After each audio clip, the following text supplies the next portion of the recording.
At ang sabi niya dito, nag-issue ng Land Transportation Office o LTO ng show cause order o SCO laban sa isang kilalang social media personality na driver at rehistradong may-ari ng Ford Expedition matapos kumalat sa social media ang isang video na nagpapakita ng ilang paglabag sa batas trapiko. Sa naturang viral na video, makikitang minamaneho ng vlogger ang kanyang gamit na pekeng plaka, hindi nakasuot ng seatbelt at gumagamit ng mobile phone habang nagmamaneho.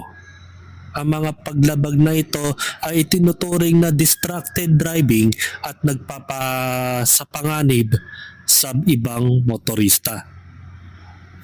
Kaugnay nito, inatasan ni LTO Chief Assistant Secretary Marcos B. Lacanilaw ang nabanggit na vlogger na dumalo sa isasagawang hearing sa LTO, Intelligence and Investigation Division or IID, sa East Avenue, Quezon City.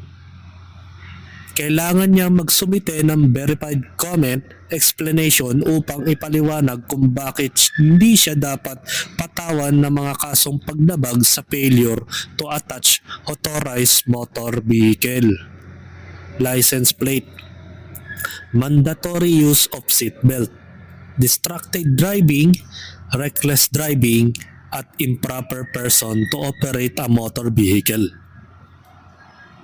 Inalagay din ang preventive suspension ng driver's license ng vlogger sa loob ng 90 araw at nakaalarma ang Ford Expedition na kinakailangan niyang dalhin sa Motor Vehicle Inspection Facility sa LTO compound para sa kumpletong roadworthiness inspection.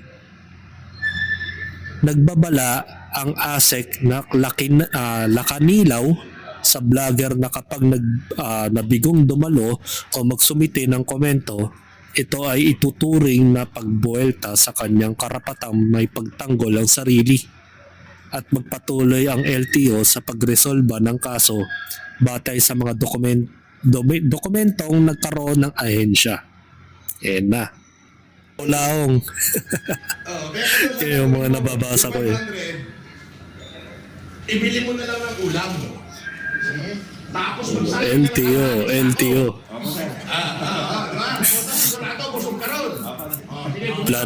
Clean up flood comment siya ng LTO eh.